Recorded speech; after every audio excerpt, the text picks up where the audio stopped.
author of this analysis, and you can find him on the website halfpasthuman.com. And obviously, as everyone these days, on Twitter, on Cliff High with replies.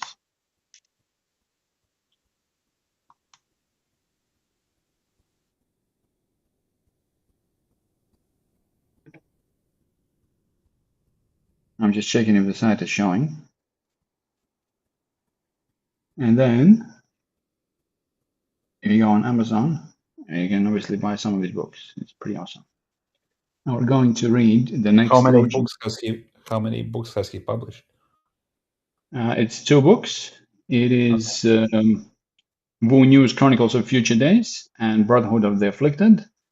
This is more of a science fiction story of the events still to come up this year, and this is more like a immediate analysis of the current moments through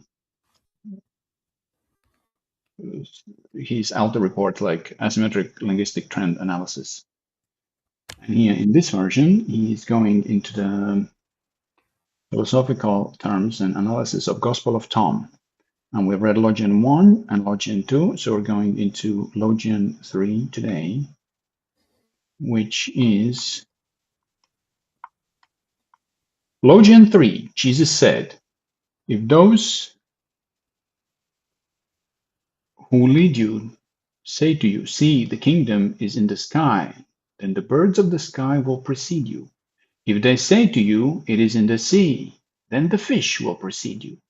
Rather, the kingdom is within you, and it is outside you. When you come to know yourselves, then you will be known, and you will realize that you are children of the living Father. But if you do not know yourselves, then you will dwell in poverty, and you are poverty. Jesus here instructs that the minds of authority are captivated by what is manifest as reality. He says that they will provide misdirection, though ignorance or design, that will attempt to shift your focus to the outer world of manifest material reality. He then explicitly states that the kingdom is within you and also outside of you. This is to say that manifest reality begins within and then manifests in the perceived reality. Not merely an obvious statement. When you come to know yourselves, then you will be known, but something of key significance. When you know yourselves, it is from an inner knowing, not anything of the material reality. Yet when you do know yourselves, and thus also are known to yourself, as be within this eternal now and the continuous flow of the event stream, you will perceive yourself within this eternal now as a continuous co-creation of the event stream. At that point, you are known. This is a state of being.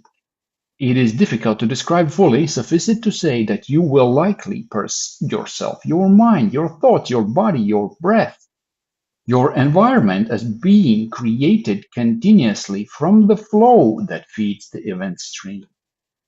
You will then realize at some point that as you know yourself manifesting from that flow, the flow also knows you.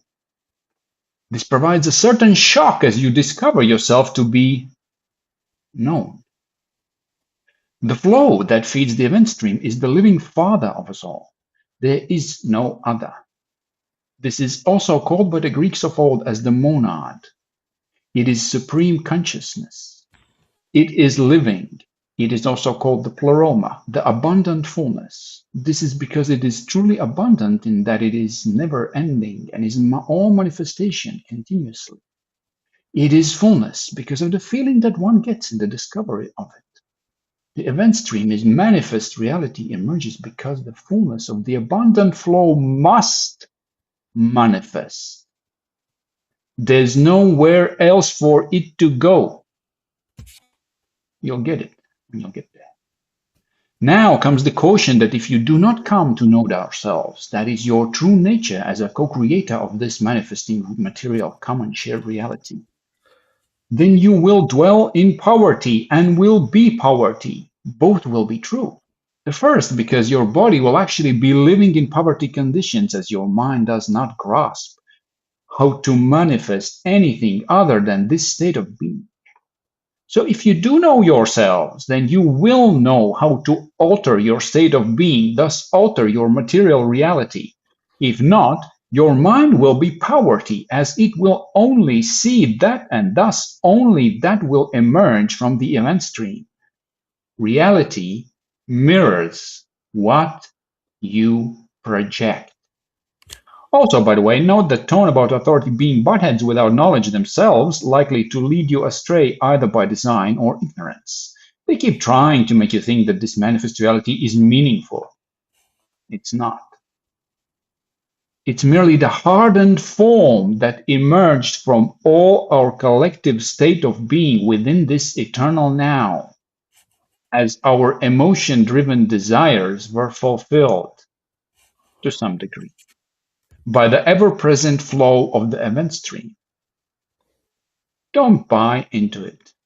Keep your mind focused on your inner work.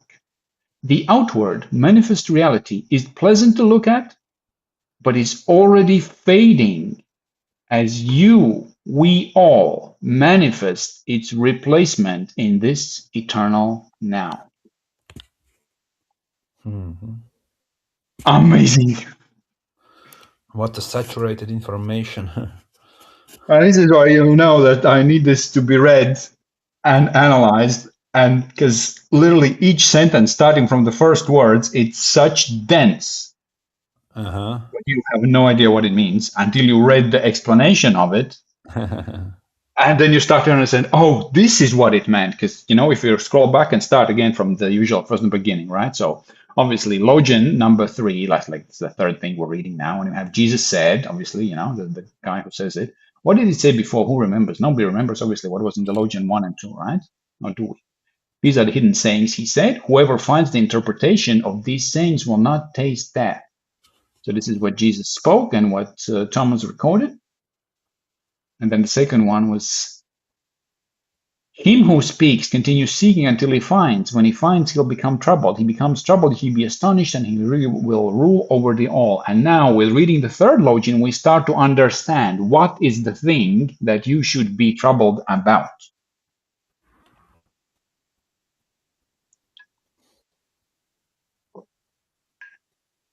Because what does he say here? If those who lead you say to you, see, the kingdom is in the sky, and then the birds of the sky will precede you. If they say to you, it is in the sea, then the fish will precede you, right? So what he says, if those who lead you, so people in authority, if those who lead you, they give an instruction and talk about the object to be described. Look in the sea, look in the sky, look in the sea, this is where you look.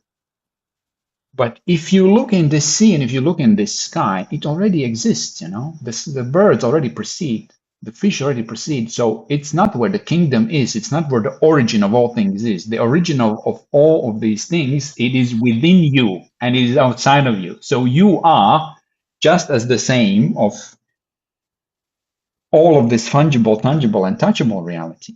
You are just the same as part of it, as within this invisible grid, within which you are existing, within that 3D square that you can perceive how the reality is